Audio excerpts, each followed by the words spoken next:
ಎಲ್ರಿಗೂ ನಮಸ್ಕಾರ. ನಮ್ಮ ನ್ಯೂಸ್ ಅಲರ್ಟ್ ಯೂಟ್ಯೂಬ್ ಚಾನಲ್ಗೆ ನಿಮಗೆ ಸ್ವಾಗತ. ನಾನು ಚಂದನ್. ಹಿಂದಿನ ವಿಡಿಯೋದಲ್ಲಿ ನಾನು ನಿಮಗೆ ಪುಣೆಯಲ್ಲಿ ನಡೆದಂತಹ ಒಂದು ನೀಚ ಕೃತ್ಯದ ಬಗ್ಗೆ ವಿವರವಾಗಿ ಎಕ್ಸ್ಪ್ಲೇನ್ ಮಾಡಿದ್ದೆ. ಆ ಹುಡುಗನನ್ನ ಆ ಬೆಟ್ಟದ ಮೇಲೆ ಕರ್ಕೊಂಡೋಗಿ ಆ ಒಂದು ಟ್ರೆಕ್ಕಿಂಗ್ ಸ್ಪಾಟ್ಗೆ ಅಲ್ಲಿಂದ ತಳ್ಳಿ ಕಾಲು ಜಾರಿ ಬಿದ್ದೋದ ಅಂತ ನಾಟಕವನ್ನು ಹೆಣೆದು, ಅದಾದ ನಂತರ ಮನೆಯವ್ರ ಮುಂದೆ ನಾಟಕ ಮಾಡ್ಕೊಂಡು ಮೊಸಳೆ ಕಣ್ಣೀರು ಹಾಕ್ಕೊಂಡು ಸ್ಟೇಟ್ಮೆಂಟ್ ಕೊಡಬೇಕಾದ್ರೆ ತಗಲಾಕೊಂಡು ಜೂನ್ 23ರಂದು ಅರೆಸ್ಟ್ ಆದಂಥ ಸಿಯಾ ಗೋಯಲ್ ಹಾಗೇನೆ ಆಕೆಯ ಪ್ರಿಯ ಚೇತನ್ ಚೌಧರಿ ಅರೆಸ್ಟ್ ಆಗಿದ್ರ ಬಗ್ಗೆ ಹೇಳಿದ್ದೆ. ಜೂನ್ 29ರ ತನಕ ಅಂದರೆ ನಾಡಿದ್ದು ಸೋಮವಾರದ ತನಕ ಪ್ರೆಸೆಂಟ್ ಇವರು ನ್ಯಾಯಾಂಗ ಬಂಧನದಲ್ಲಿದ್ದಾರೆ. ಬಹುಶಃ ಇದು ಹೆಚ್ಚಿನ ವಿಚಾರಣೆಯ ಸಲುವಾಗಿ ಇನ್ನೂ ಒಂದಷ್ಟು ದಿನಗಳ ಕಾಲ ಮುಂದುವರೆಯಬಹುದು.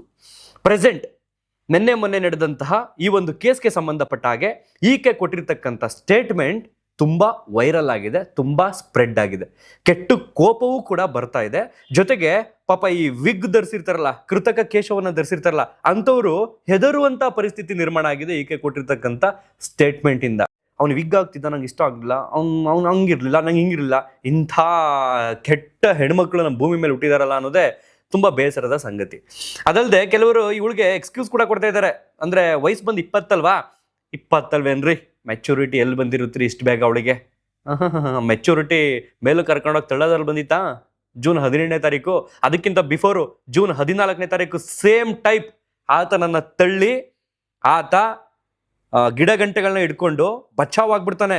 ವಿಧಿ ಅವನಿಗೊಂದು ಅವಕಾಶ ಕೊಟ್ಟಿತ್ತು, ಈ ಕೇತನ್ಗೆ ಒಂದು ಅವಕಾಶ ಕೊಟ್ಟಿತ್ತು ವಿಧಿ.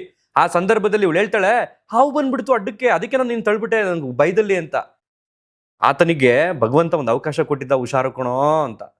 ಯಾಮಾರ್ಬಿಟ್ಟ ಅವನು. ಮತ್ತೆ ಜೂನ್ 18ನೇ ತಾರೀಕು ಇವಳ ಜೊತೆ ಆ ಲೋಗಡ್ ಫೋರ್ಟ್ ಹತ್ರ ಹೋಗಿ. ಸೊ ಪೊಲೀಸರು ಎನ್ಕ್ವೈರಿಯನ್ನ ಮಾಡಿದ್ದಾರೆ. ಹಾಗೇನೆ ಸಿಯಾ ಗೋಯಲ್ ಅವರ ತಂದೆ ತಾಯಿಯು ಕೂಡ ಮಾತನಾಡಿದ್ದಾರೆ ಮಾಧ್ಯಮಗಳ ಮುಂದೆ. ಅವರು ಪಾಪ ತುಂಬಾ ಅಳ್ತಿದ್ದಾರೆ. ಅವನು ಸೇಮ್ ನಮ್ಮ ಮಗಳೆಂಗೋ ಹಂಗೆ ನಮಗೂ ಕೂಡ ಮಗ ಆಗಿದ್ದ ಕೇತನ್ ಅಗರ್ವಾಲ್.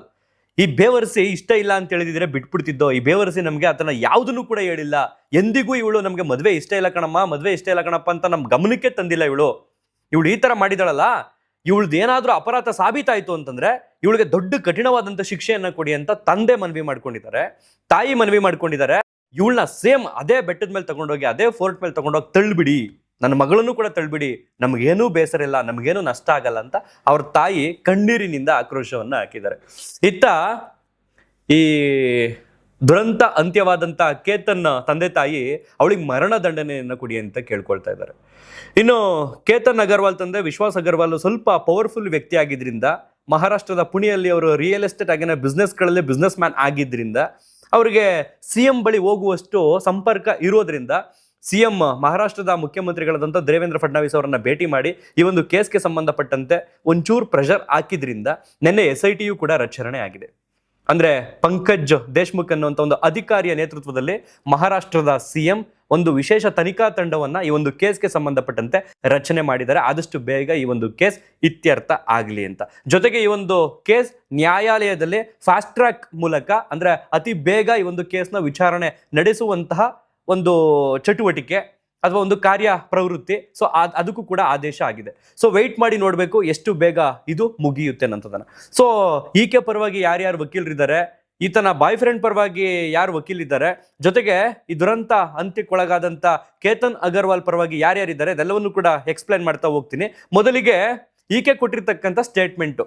ಜೂನ್ 23ನೇ ತಾರೀಕು ಇವಳು ಅರೆಸ್ಟ್ ಆಗ್ತಾಳೆ, ಅಲ್ಲಿ ಹೇಳ್ತಾಳೆ. ಅದಾದ ನಂತರ ಪೊಲೀಸರು ಒಂದಷ್ಟು ಸಾಕ್ಷಿಗಳನ್ನ, ಟೆಕ್ನಿಕಲ್ ಎವಿಡೆನ್ಸ್ಗಳನ್ನ ಹುಡುಕ್ತಾಗ ಆ ಫೋರ್ಟ್ ಹತ್ರ ಹೋದಾಗ ಅಲ್ಲಿ ಈಕೆಯ ಬಾಯ್ ಫ್ರೆಂಡ್ ಕೂಡ ಆ ಒಂದು ಲೋಹಗಢ್ ಫೋರ್ಟ್ಗೆ ಹತ್ಕೊಂಡು ಬರ್ತಾ ಇರ್ತಕ್ಕಂಥದ್ದು ಪೊಲೀಸರ ಕಣ್ಣಿಗೆ CCTVಯಲ್ಲಿ ಬೀಳುತ್ತೆ.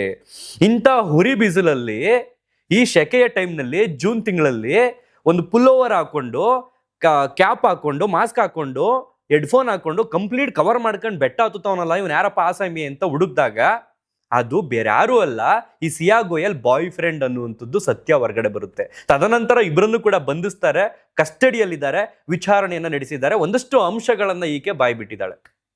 ಏನ್ ಹೇಳ್ತಿದ್ದಾಳೆ ಅಂತಂದ್ರೆ, ಅವನು ಕೇತನ್ ಅಗರ್ವಾಲ್ ಇದ್ದಾನಲ್ಲ, 26 ವರ್ಷದ ಹುಡುಗ, ವಿಗ್ ಹಾಕತ್ತಿದ್ದ, ಅವನದು ಏರ್ ಪ್ಯಾಚಸ್ ಇತ್ತು ಮಧ್ಯದಲ್ಲಿ, ಅವನಿಗೆ ಕೂದಲಿರ್ಲಿಲ್ಲ, ನೈಸರ್ಗಿಕವಾದಂಥ ಕೂದಲಿರ್ಲಿಲ್ಲ.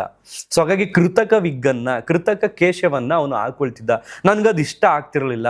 ನಾಳೆ ದಿನ ನನ್ನ ಫ್ರೆಂಡ್ಸ್ಗಳು, ನನ್ನ ಗರ್ಲ್ ಫ್ರೆಂಡ್ಸ್ಗಳು ಅವ್ರ ಇವ್ರ ಜೊತೆ ಯಾರು ಹೋದಾಗ ಇವಳು ಗಂಡ ವಿಗ್ಗು ಅಂತ ಆಡ್ಕೊಳ್ತೀನಿ ಅನ್ನೋ ಕಾರಣಕ್ಕೆ ನನಗೆ ಅವ್ನು ಇಷ್ಟ ಇರ್ತಿರ್ಲಿಲ್ಲ. ಬಟ್ ನನಗೆ ಮದುವೆಯೂ ಕೂಡ ಇಷ್ಟ ಇರ್ತಿರ್ಲಿಲ್ಲ. ಅದರ ಜೊತೆಗೆ ಅವನು ಮಾತನಾಡುವಾಗ ತೊದಲಿಸ್ತಾ ಇದ್ದ, ಟಂಗ್ ಟ್ವಿಸ್ಟ್ ಆಗ್ತಾ ಇತ್ತು ಅವನಿಗೆ. ಅವನ ಕಾಯಿಲೆ ಕೂಡ ಇತ್ತು ಅವನಿಗೆ. ನಾನು ಇಂಥವ್ನ ಹೇಗೆ ಮದುವೆ ಆಗಲಿ ಅಂತ ನಂಗೆ ಬೇಸರ ಇತ್ತು. ನನಗೆ 20 ವರ್ಷ, ಅವ್ನಿಗೆ 26 ವರ್ಷ, ನನಗಿಂತ 6 ವರ್ಷ ದೊಡ್ಡವನಾಗಿದ್ದ. ನಾನು ಬಾಯ್ ಫ್ರೆಂಡು, ನನಗೆ ಈ ಮದುವೆ ಫಿಕ್ಸ್ ಆಗೋಕ್ಕಿಂತ ಮೊದಲು ನನಗೊಬ್ಬ ಬಾಯ್ ಫ್ರೆಂಡ್ ಇದ್ದ. ಅವನ ಹೆಸರು ಚೇತನ್ ಚೌಧರಿ ಅಂತ. ಪ್ರೆಸೆಂಟ್ ಅರೆಸ್ಟ್ ಆಗಿದ್ದಾನಲ್ಲ ಅವನೇ. ಅವ್ನಿಗೆ 22 ವರ್ಷ ವಯಸ್ಸು. ಅವ್ನು ಚೆನ್ನಾಗಿದ್ದ, ಹ್ಯಾಂಡ್ಸಮ್ ಆಗಿದ್ದ. ಸೊ ಹಾಗಾಗಿ ನನಗೆ ಇವನು ಇಷ್ಟ ಇರಲಿಲ್ಲ. ಈ ರೀತಿಯ ಸ್ಟೇಟ್ಮೆಂಟ್ಗಳನ್ನು ಪೊಲೀಸರ ಬಳಿ ಕೊಟ್ಟಿದ್ದಾಳೆ. ಫೆಬ್ರವರಿ ತಿಂಗಳು 2026ನೇ ಇಸ್ವಿಯಲ್ಲಿ ಇವರಿಬ್ಬರಿಗೆ ಎಂಗೇಜ್ಮೆಂಟ್ ಆಗಿರುತ್ತೆ. ಸೊ ಇವಳು ಕೊಟ್ಟಿರ್ತಕ್ಕಂಥ ಸ್ಟೇಟ್ಮೆಂಟ್, ಎಲ್ಲಿ ನಾನು ಈ ಮದುವೆ ನನಗೆ ಇಷ್ಟ ಇಲ್ಲ ಅಂತ ನಿರಾಕರಿಸಿದ್ರೆ ನನ್ನ ಫ್ಯಾಮಿಲಿಗೂ ಕೆಟ್ಟ ಹೆಸರು, ಹಾಗೇನೆ ಆತನ ಫ್ಯಾಮಿಲಿಗೂ ಕೆಟ್ಟ ಹೆಸರು ಬರುತ್ತೆ ಅನ್ನೋ ಕಾರಣಕ್ಕೆ ನಾನು ಎಲ್ಲಿಯೂ ಕೂಡ ಇಷ್ಟ ಇಲ್ಲ ಅಂತ ಹೇಳಿಲ್ಲ. ಬಲವಂತಕ್ಕೆ ನಾನು, ಅಂದ್ರೆ ಮನೆಯವರು ನೋಡಮ್ಮ ಹಿಂಗಾಗ್ತೀಯಾ, ನೋಡಮ್ಮ ಹಿಂಗಾಗ್ತೀಯಾ ಅಂತ ಹಿಂಗೆ ಕೇಳಿದಾಗ ಆಗ್ತೀನಿ ಅಂತ ಒಪ್ಕೊಂಡೆ ಅಷ್ಟೇ. ನಾನು ಇಷ್ಟ ಇಲ್ಲ ಅಂತ ಹೇಳಿದ್ರೆ ಮನೆಗೆ ಕೆಟ್ಟ ಹೆಸರು ಬರುತ್ತೆ ಅನ್ನೋ ಕಾರಣಕ್ಕೆ ನಾನು ಎಂದಿಗೂ ಕೂಡ ನಿರಾಕರಿಸ್ತಿಲ್ಲ. ನಾನು ಹೆಂಗೋ ಒಪ್ಕೊಂಡ್ಬಿಟ್ಟಿದ್ದೆ, ಹೆಂಗೋ ಹೋದ್ರಾಯ್ತು ಅಂತ ಹೋಗ್ತಿದ್ದೆ. ಈ ಚೇತನ್ ಚೌಧರಿ ಇದ್ದಾನಲ್ಲ ನನ್ನ ಬಾಯ್ ಫ್ರೆಂಡ್, ಅವಾಗ ನನಗೆ ಬ್ಲ್ಯಾಕ್ ಮೇಲ್ ಮಾಡ್ತಿದ್ದ. ಏನಂತ, ನಿನ್ ಫೋಟೋ ಕಳಿಸ್ಬಿಡ್ತೀನಿ, ನಿನ್ ಮೆಸೇಜ್ಗಳು ಕಳಿಸ್ಬಿಡ್ತೀನಿ ಅವನಿಗೆ, ನೀನು ಅವನನ್ನು ಹೇಗಾದ್ರೂ ಮಾಡಿ ಮುಗಿಸು, ಇಲ್ಲ ಬಂದ್ಬಿಡು ಬಿಟ್ಟು ಅಂತ ಹೇಳ್ತಿದ್ದ. ನಾನು ಬಂದ್ಬಿಟ್ರೆ ಬಿಟ್ಟು ಫ್ಯಾಮಿಲಿ ಎಲ್ಲಾನು ಎದುರಾಕೊಂಡು ಬಂದ್ಬಿಟ್ರೆ ಮರ್ಯಾದೆ ಹೋಗುತ್ತೆ ಅನ್ನೋ ಕಾರಣಕ್ಕೆ ಈ ಒಂದು ಕೃತ್ಯಕ್ಕೆ ನಾನು ಕೈ ಹಾಕ್ತೆ. ಅಂದ್ರೆ ಫಸ್ಟ್ ಆಪ್ಷನ್ ಓಡೋಗೋಣ ಬಂದ್ಬಿಡು ಅಂತ ಹೇಳಿದ ನಾನು, ಇವಳು ಒಪ್ಪಿಲ್ಲ. ಸೆಕೆಂಡ್ ಆಪ್ಷನ್ ಇಸ್ ಬೆಸ್ಟ್ ಅಲ್ಲ, ಅವಳಿಗೆ ಮನೆ ಮರ್ಯಾದೆ ಉಳ್ಕೊಳುತ್ತೆ, ಅವನನ್ನು ಕೂಡ ಮೇಲೆ ಕಳಿಸ್ಬಿಡ್ಬೋದು, ಆರಾಮಾಗಿರ್ಬೋದು. ವಿಧಿ ಮಾಡಿಸುತ್ತೆ, ಅದೇ ವಿಧಿ ತಗ್ಲಾಕ್ಸುತ್ತೆ. ಪಾಪ ಆ ಹುಡುಗ ಹೆಂಗೋ ಓಡೋಗ್ಬಿಟ್ಟ ಮೇಲಕ್ಕೀಗ. ಹೋದ್ಮೇಲೆ ಮರ್ಯಾದೆ ತೆಗಿತಾವ್ ನೋಡಿ. ಈಗ ವಿಗ್ಗು ಅವನ್ನೆಲ್ಗೆ ತೊದಲಿಸ್ತಿದ್ದ, ಈ ರೀತಿ ಸ್ಟೇಟ್ಮೆಂಟ್ಗಳನ್ನು ಕೊಟ್ಟು ಅದು ಎಲ್ಲ ಕಡೆ ಸ್ಪ್ರೆಡ್ ಆಗೋಗಿದೆ. ಓದವನು ಉಂಟಾದ ಈಗ ಪಾಪ ಅವನ ಮರ್ಯಾದೆನೂ ಕೂಡ ತೆಗೆದ್ಬಿಟ್ಲು. ಸೊ ಅದಾದ ನಂತರ ಈಕೆಯ ಪರವಾಗೂ ಕೂಡ ಅಡ್ವೊಕೇಟು, ಈಕೆ ಬಾಯ್ ಫ್ರೆಂಡ್ ಇನ್ನೊಬ್ಬ ಇದನ್ನಲ್ಲ ಅವನ ಪರವಾಗೂ ಕೂಡ ಅಡ್ವೊಕೇಟು. ಇವರಿಬ್ಬರಲ್ಲೂ ಕೂಡ ಈಗ ಮಿಸ್ಕಮ್ಯುನಿಕೇಶನ್ ಆಗೋಗಿದೆ. ಅಂದ್ರೆ ಯಾವ ರೀತಿ ಅಂತಂದ್ರೆ, ಈಕೆಯ ಪರವಾದಂತ ಅಡ್ವೊಕೇಟ್ ವಾದಿಸ್ತಾ ಇರೋದೇನು ಅಂತಂದ್ರೆ ಅಶುತೋಷ್ ಶ್ರೀವಾತ್ಸವ ಅನ್ನುವಂಥ ಅಡ್ವೊಕೇಟು, ಅವರು ಕೂಡ ಕ್ರಿಮಿನಲ್ ಲಾಯರು. ಸೊ ಆ ಜಾಗದಲ್ಲಿ ಪ್ರತ್ಯಕ್ಷ ದರ್ಶಿಗಳು ಯಾರೂ ಕೂಡ ಇಲ್ಲ. ಇವಳು ತಳ್ಳಿದಾಳೆ, ಇವಳು ಈ ತರ ಮಾಡಿದಾಳೆ ಅನ್ನೋದಕ್ಕೆ ಪ್ರತ್ಯಕ್ಷ ದರ್ಶಿಗಳು ನೇರವಾಗಿ ನೋಡಿದಂತ ಯಾವುದೇ ರೀತಿಯ ಸ್ವತಂತ್ರ ಸಾಕ್ಷಿಗಳಿಲ್ಲ ಅಲ್ಲಿ. ಯಾವುದೇ ರೀತಿಯ CCTV ಫೂಟೇಜ್ಗಳು ಇವಳು ತಳ್ಳಿದಾಳೆ ಅನ್ನೋದಕ್ಕೆ ಪೂರಕವಾಗಿಲ್ಲ ಅಲ್ಲಿ. ಕೇವಲ ಒಂದು ಅಸಂಪ್ಷನ್ ಅಲ್ಲಿ, ಕೇವಲ ಅಲ್ಲಿ ಟೆಕ್ನಿಕಲ್ ಎವಿಡೆನ್ಸ್ ಸಿಕ್ಕಿದೆ ಅನ್ನೋ ಒಂದೇ ಒಂದು ಕಾರಣಕ್ಕೆ ಪೊಲೀಸರು ಬಂಧಿಸಿದ್ದಾರೆ ನನ್ನ ಕಕ್ಷಿದಾರಳನ್ನ ಅಂತ ಅವರು ವಾದ ಮಾಡ್ತಾ ಇದ್ದಾರೆ. ಈ ಕಡೆ ಚೇತನ್ ಚೌಧರಿ ಪರವಾದಂತ ವಕೀಲರೊಬ್ರು ರಾಮ್ ಶಹಾನೆ ಅಂತ ಅವರು ವಾದ ಮಾಡ್ತಾ ಇರೋದೇನು ಅಂತಂದ್ರೆ, ಆಕೆಯ ಬಾಯ್ ಫ್ರೆಂಡ್ ಜೊತೆಲಿ ಹೋಗಿರ್ಬೋದು, ಬಟ್ ಅವನೇ ತಳ್ಳಿದಾನೆ ಅನ್ನೋದಕ್ಕೆ ಯಾವುದೇ ರೀತಿಯ ಪೂರಕ ಸಾಕ್ಷಿಗಳು ಇಲ್ಲ ಅಲ್ಲಿ ಅಂತ ಅವ್ರು ವಾದ ಮಾಡ್ತಿರ್ತಕ್ಕಂಥದ್ದು. ಒಟ್ಟಾರೆಯಾಗಿ ಅವ್ರು ಒಪ್ಕೊಂಡಿದ್ದಾಳೆ ಆಲ್ರೆಡಿ ಇವಳು, ಹೌದು ನಾವು ತಳ್ಳಿದ್ ನಿಜ ಅಂತ. ಸೊ ಹಾಗಾಗಿ ಅದೇ ಮೈನ್ ಸಾಕ್ಷಿ ಆಗಿದೆ. ಇನ್ನು ತಳ್ಳಿ ಬಂದ ನಂತರ, ತಳ್ಳೋದಕ್ಕೆ ಹೋಗೋದಕ್ಕಿಂತ ಮೊದಲು ಇವರಿಬ್ರು boy friend girl friend ಸಂಭಾಷಣೆಗಳು ನಡೆದೈತಲ್ಲ, Chetan ಹಾಗೇನೆ ಸಿಯಾದು, ಅದೆಲ್ಲವೂ ಕೂಡ ಕೆಲವೊಂದು ಮೆಸೇಜ್ಗಳು ಡಿಲೀಟ್ ಆಗಿರೋದ್ರಿಂದ ಈಗ ಅದನ್ನು ಕೂಡ ಫೋರೆನ್ಸಿಕ್ ಲ್ಯಾಬ್ಗೆ ಕಳಿಸಿದ್ದಾರೆ. FSL ವರದಿ ಬರಬೇಕು, ಏನೇನು ಡಿಲೀಟ್ ಮಾಡಿದ್ರಲ್ಲಿ ಏನ್ ತುಂಬಾ ಇಂಪಾರ್ಟೆಂಟ್ ಮೆಸೇಜ್ಗಳಿದ್ದು ಅನ್ನುವಂಥದ್ದು ಕೂಡ ಮಾಹಿತಿ ಹೊರ ಬೀಳುತ್ತೆ ಸದ್ಯದಲ್ಲೇ FSL ವರದಿ ಬಂದ ನಂತರ. ಅದರಲ್ಲಿ ಇವ್ರು ಯಾಕೆ ಡಿಲೀಟ್ ಮಾಡಿದ್ದಾರೆ ಅಂತಂದ್ರೆ, ಅಫ್ಕೋರ್ಸ್ ಇಲ್ಲೇನೋ ವಿಚಾರಗಳು ನಡೆದಿದೆ, ಆತನನ್ನ ತಳ್ಳುವ ಸ್ಕೆಚ್ ಅಥವಾ ತಳ್ಳಿ ಬಂದ ನಂತರ ಅದನ್ನ ಯಾಮಾರಿಸುವಂತಹ ಪ್ಲಾನ್, ಇದಕ್ಕೆ ಸಂಬಂಧಪಟ್ಟಾಗಿ ಇವರೇನೋ ಟೆಕ್ಸ್ಟ್ ಮಾಡಿರ್ತಾರೆ. ಸೊ ಹಾಗಾಗಿ ಅದನ್ನ ಡಿಲೀಟ್ ಮಾಡಿದ್ದಾರೆ ಅಂತ ಗೊತ್ತಾಗಿದೆ. ಸೊ ಈಗ ಮೊಬೈಲ್ ಕೂಡ ರಿಟ್ರೈವ್ ಆಗ್ತಾ ಇದೆ. ಈಗ ಅದಾದ ನಂತರ ಹೊರ ಬೀಳುತ್ತೆ ಏನೇನು ಸಂದೇಶಗಳನ್ನ ಕಳುಹಿಸಿದ್ಲು, ಏನೇನು ಸಂದೇಶಗಳನ್ನ ಆತ ಇವಳಿಗೆ ಕಳುಹಿಸಿದ್ದ ಅನ್ನೋಂಥದ್ದು ಗೊತ್ತಾಗುತ್ತೆ. ಸೊ ಈ ಕಡೆ ಇದಕ್ಕೆ ಸಂಬಂಧಪಟ್ಟಾಗ ಈಗ ಸರ್ಕಾರದಿಂದ ಇವರಿಗೆ ಪಬ್ಲಿಕ್ ಪ್ರಾಸಿಕ್ಯೂಟರ್ ಕೂಡ ನಿಯೋಜನೆ ಆಗಿದೆ. ಫೇಮಸ್ ಅಡ್ವೊಕೇಟ್ ಆಗಿರ್ತಕ್ಕಂಥ, ಹಾಗೇನೆ ರಾಜ್ಯಸಭಾ ಸಂಸದ ಆಗಿರ್ತಕ್ಕಂಥ ಉಜ್ವಲ್ ನಿಕಮ್ ಅವರನ್ನ ಸರ್ಕಾರ ಈಗ ನೇಮಕ ಮಾಡಿದೆ. ಉಜ್ವಲ್ ನಿಕಮ್ ನಿಮಗೆ ಗೊತ್ತಿರುತ್ತೆ, ಯಾವ ಮುಂಬೈ ದಾಳಿ ಆದಾಗ ಆ ಕಸಬ್ ಇದ್ನಲ್ಲ, ಅವನ ವಿರುದ್ಧವಾಗಿ ಕೇಸನ್ನ ಗೆದ್ದಂಥವ್ರು, ಕೇಸನ್ನ ವಿಜಯ ಸಾಧಿಸಿದಂತಹ ಅಡ್ವೊಕೇಟ್ ಆಗಿರತಕ್ಕಂಥವ್ರು ಇವರು. ಸೊ ಇವರು ಈಗ ಈ ಒಂದು ಕೇಸನ್ನ ಕೈಗೆ ಎತ್ಕೊಂಡಿರೋದ್ರಿಂದ ಬಹುಶಃ ಆ ಕೇತನ್ ಕುಟುಂಬಕ್ಕೆ ನ್ಯಾಯ ಸಿಗುತ್ತೆ ಅಂತ ನಾವು ಭಾವಿಸಬಹುದು. ಅಂಡ್ ಮುಖ್ಯಮಂತ್ರಿಗಳು ಕೂಡ ಸ್ಪಷ್ಟವಾಗಿ ಇಲ್ಲಿ ಆದೇಶವನ್ನು ಕೊಟ್ಟಿರೋದೇನು ಅಂತಂದ್ರೆ, ಈ ಒಂದು ನಮ್ಮ ರಾಜ್ಯದ ಕೇಸ್ ಇಡೀ ದೇಶದಾದ್ಯಂತ ವೈರಲ್ ಆಗಿರೋದ್ರಿಂದ ಇದಕ್ಕೆ ಸಂಬಂಧಪಟ್ಟಂತೆ ಪಾರದರ್ಶಕವಾಗಿ ಸತ್ಯಾಸತ್ಯತೆ ಹೊರಗಡೆ ಬರಬೇಕು, ತಪ್ಪು ಮಾಡಿದವರಿಗೆ ಶಿಕ್ಷೆ ಆಗಬೇಕು ಅನ್ನೋ ಕಾರಣಕ್ಕೆ ಆದಷ್ಟು ಬೇಗ ಇದನ್ನ ಇತ್ಯರ್ಥ ಮಾಡಿ ಅಂತ ಒಂದು ವಿಶೇಷ ತನಿಖಾ ತಂಡವನ್ನ ರಚನೆ ಮಾಡಿರೋದ್ರಿಂದ ಬಹುಶಃ ನ್ಯಾಯ ಸಿಗುತ್ತೆ ಅಂತ ನಾವು ಭಾವಿಸಬಹುದು. ಇದಿಷ್ಟು ನಿನ್ನೆ ಮೊನ್ನೆಯಿಂದ ನಡೆದಂತಹ ಇನ್ಸಿಡೆಂಟ್. ಇನ್ನು 29ನೇ ತಾರೀಕು ತನಕ ಪ್ರೆಸೆಂಟ್ ಇವರಿಬ್ರು ಕೂಡ ನ್ಯಾಯಾಂಗ ಬಂಧನದಲ್ಲಿದ್ದಾರೆ. ಅದಾದ ನಂತರ ಪೊಲೀಸ್ ಕಸ್ಟಡಿ ಏನಾದರೂ ಇನ್ನೂ ಕಂಟಿನ್ಯೂ ಮಾಡಬೇಕು ಅಂತ ಕೇಳ್ಕೊಳ್ತಾರ.